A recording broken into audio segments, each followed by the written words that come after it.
सेठ रामलाल अपने कस्बे का सबसे फेमस हलवाई था। उसके हाथ की मिठाइयाँ खा खा कर लोग तारीफ करते नहीं थकते थे। रामलाल का बेटा सतीश अपने पापा के साथ हलवाई की दुकान संभालता था। सेठ रामलाल के बारे में एक और खास बात थी, जिसके बारे में पूरा कस्बा चर्चा किया करता था, और वो थी सेठ रामलाल की बड़ी और मोटी तोंद। सेठ रामलाल की तोंद इतनी बड़ी थी कि उसे देख देख कर सब लोग बस एक ही बात कहते थे कि रामलाल दिन रात मिठाइयाँ खाता है। लेकिन उसका बेटा सतीश बहुत ज़्यादा पतला दुबला था। रामलाल के घर में उसकी पत्नी जमुना और सतीश की पत्नी कृष्णा भी रहा करते थे। एक दिन दुकान पर, अरे भाई सेठ रामलाल, आज तक एक बात मेरी समझ में नहीं आई। अपने घर ले जाकर सारी मिठाइयाँ आप खुद ही खा जाते हो क्या? देखो भैया, ये सवाल मुझसे रोज कोई ना कोई पूछता है। मेरे और मेरे बेटे के शरीर में इतना अंतर है कि ना चाहते हुए भी लोग मुझसे पूछ ही लेते हैं। तो बताओ ना, क्या है जवाब? ते हो या तुम्हारा बेटा मिठाई को हाथ भी नहीं लगाता? कोई तो बात है। तुम्हारी तोंद पूरे कस्बे में फेमस है और तुम्हारा बेटा है कि सूखी लकड़ी की तरह। देखो भैया, एक राज की बात बताया हूँ। चाहे कितनी भी अच्छी मिठाइयाँ बनाते हो, लेकिन कभी मिठाइयों को हाथ तक नहीं लगाते। अरे हमको तो मिठाइयाँ खाना बचपन से ही पसंद नहीं है। अगर मिठाइयाँ बनाना पसंद नहीं है तो हलवाई कैसे बन गए? मिठाइयाँ खाना पसंद नहीं है, बनाना तो पसंद है। बस अपना शौक पूरा करने के लिए बन गया हलवाई। शाम के वक्त रामलाल और सतीश दोनों घर पहुंचते हैं। रामलाल के हाथ में मिठाई का एक बड़ा सा डिब्बा था। अरे आज क्या स्पेशल मिठाई लेकर आए हैं आप? जरा मुझे भी तो बताइए। अरे जमुना, देसी घी के मलाई वाले लड्डू है। एक बार इसे खाओगी ना तो खाती रह जाओगी। आज मैंने कुछ अलग ढंग से बनाया। सोचा पहले घर वालों को खिलाता हूँ, उसके बाद अपनी दुकान पर बेचूंगा। लाइए लाइए, अब आपके हाथ की बनी हुई मिठाई मैं नहीं खाऊंगी तो कौन खाएगा? जल्दी दीजिए। अरे वाह, लाजवाब! क्या बढ़िया स्वाद है इसका। अरे पापा, मैं भी 8-10 लड्डू तो खा ही जाऊंगा। बेटा, इस कस्बे का हर आदमी मेरी तोंद और तेरे दुबलेपन के बारे में बात करता है, लेकिन सच तो यह है कि मैं मिठाई को हाथ तक नहीं लगाता, और तुम मिठाई के अलावा किसी और चीज़ को हाथ नहीं लगाता। फिर पता नहीं ये मेरी तोंद इतनी मोटी क्यों होती जा रही है। दिन पर दिन इसका आकार बढ़ता ही जा रहा है। अरे बहू, तुम भी मिठाई खा लो। तुम्हारे ससुर जितने बड़े हलवाई हैं, थोड़ी सी मिठाई तो तुम्हें भी खानी चाहिए। मम्मी जी, आप तो जानती है ना, पापा जी की तरह मुझे भी मिठाई बिल्कुल पसंद नहीं। मिठाई खाना तो दूर, मैं मिठाई की तरफ देख भी नहीं सकती। और वैसे भी मुझे लगता है मिठाई खाने से मेरा वज़न बढ़ जाएगा, इसलिए मैं तो मिठाई बिल्कुल नहीं खाऊंगी। आजा सतीश बेटा, इस घर में अगर कोई मिठाई खाने का शौकीन है तो वो तुम और मैं हूँ। लेकिन हम दोनों की सेहत देखकर कोई कह नहीं सकता कि हम इतने बड़े मिठाईबाज हैं। बाबू, तो अच्छी बात है कि पापा की तरह कृष्णा की तोंद नहीं निकली। पापा की सेहत देखकर मुझे लगने लगा था जो लोग मिठाई नहीं खाते ना, उनका पेट बड़ा हो जाता है, जैसे पापा जी का हुआ है। ये आप कैसी बातें कर रहे हैं? मिठाई नहीं खाने से किसी का पेट बड़ा थोड़ी ना होता है। जिसका होना होता है उसका अपने आप हो जाता है। कुछ दिनों के बाद, मम्मी जी, मैंने अपनी प्रेगनेंसी का चेकअप किया था, पॉजिटिव आया है। अब आप दादी बनने वाली हैं। अरे वाह वाह वाह! इसी खुशी में तुम्हारे पापा जी से कहूँगी बहुत सारी मिठाई लेकर आएंगे। और देखो बहू, अब तुम मम्मी बनने वाली हो, अब तो तुम्हें भी थोड़ी बहुत मिठाई खानी पड़ेगी। ठीक है मम्मी जी, आप कहती हैं तो मैं थोड़ी सी मिठाई खा लूँगी। लेकिन देखो बहू, तुम अपनी प्रेगनेंसी की बात किसी को मत बताना, बिल्कुल भी नहीं। जब तक बच्चा पैदा ना हो जाए, ये बात इस घर से बाहर नहीं जानी चाहिए।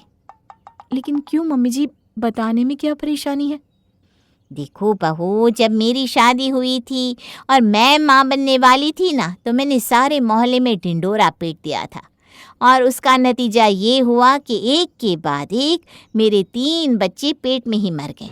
फिर मेरी सास ने मुझे समझाया कि जब तक बच्चा पैदा ना हो जाए, किसी को कानों कान खबर मत लगने देना।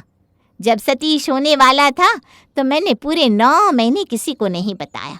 कोई पूछता तो कह देती मोटापा बढ़ गया है, तभी तो सतीश पैदा हुआ।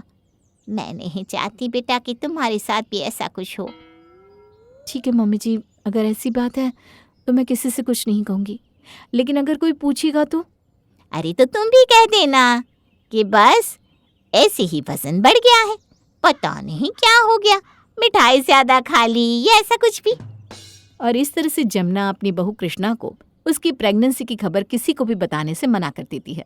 प्रेग्नेंट होने की वजह से धीरे धीरे कृष्णा का वजन बढ़ने लगता है और 8वां महीना आते आते उसका पेट अच्छा खासा बाहर निकल आता है।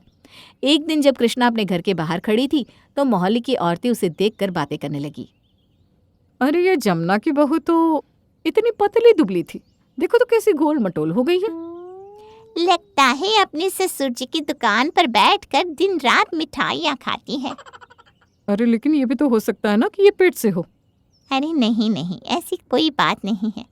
अरे मैंने जमुना से कितनी बार पूछा, तुम्हारे घर कोई खुशखबरी है क्या, बहू पेट से है क्या, लेकिन उसने तो साफ साफ मना कर दिया। हाँ, वैसे बात तो तुम्हारी सही है। मैंने भी एक दिन सतीश से पूछा था, कृष्णा माँ बनने वाली है क्या? उसका पेट देखकर तो ऐसा ही लगता है, तो उसने भी मुझे मना कर दिया। अरे माँ नहीं बनने वाली, इसका भी अपने ससुर की तरह पेट निकल आया है, तोंद निकल आई है तोंद। अगर माँ बनने वाली होती तो इतनी खुशी की बात हमसे क्यों छुपाती। हाँ बहन, वैसे बात तो तुम्हारी सही है। देखते ही देखते कृष्णा के तोंद निकल आने वाली बात पूरे कस्बे में फैल गई। जिसे देखो एक ही बात करता, रामलाल की बहू की भी रामलाल की तरह तोंद निकल आई है। एक दिन कृष्णा कुछ काम से अपने ससुर जी की दुकान पर गई। वहां पर उसे अपने ही मोहल्ले की औरतें मिठाई खरीदते हुए मिल गई।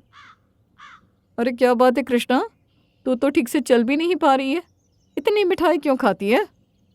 मिठाई? अरे नहीं नहीं, मैं तो मिठाई को हाथ भी नहीं लगाती। तुम्हारे हलवाई ससुर जी भी यही कहते हैं कि वो मिठाई को हाथ नहीं लगाते। लगता है इनके घर वालों के साथ कुछ अनोखी ही बात है। जो मिठाई को हाथ नहीं लगाता उसकी तोंद निकल आती है, और जो भर भर के मिठाई खाता है वो पतला दुबला रहता है, जैसे कि सतीश और जमुना। कृष्णा, इतना मोटापा भी किस काम का, तुमसे तो ठीक से चला भी नहीं जा रहा। चलो हमारे साथ चलो, तुम्हें पूरा 5 किलोमीटर का वॉक करवा के लाएंगे, उससे तुम्हारी ये तोंद अपने आप अंदर चली जाएगी। नहीं नहीं, आप लोग जाइए, मैं सतीश के साथ कार से घर आ जाऊंगी। मैंने कहा ना, अब इसकी तोंद इतनी निकल आई है कि इससे चला भी नहीं जाता। और इस तरह से सब जगह लोग रामलाल और उसकी बहू कृष्णा की मोटी तोंद के बारे में बात करने लगे। कुछ दिनों के बाद कृष्णा को एक बेटा हुआ। जैसे ही लोगों को पता चला कि रामलाल की बहू को बच्चा हुआ है तो सबको पता चल गया कि बहू की तोंद नहीं निकली थी, बल्कि वो प्रेग्नेंट थी। अब लोगों ने इस बारे में बात करना बंद कर दिया। लेकिन बच्चा होने के कुछ दिन बाद अचानक से कृष्णा का वजन बहुत ज्यादा बढ़ गया और उसका पेट सच में बाहर निकल आया। अरे कृष्णा, अब तो तुम प्रेग्नेंट भी नहीं हो, फिर तुम्हारा पेट इतना बड़ा कैसे हो गया? तुम्हारी तोंद इतनी ज्यादा बाहर कैसे आ गई?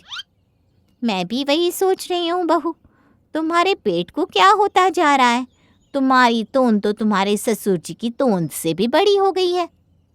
मम्मी जी, हमने मेरी प्रेगनेंसी का सच सबसे छुपाया और लोग कहते थे कि मेरी तोंद निकल आई है, तो निकल आई है। ये शायद उसी का नतीजा है।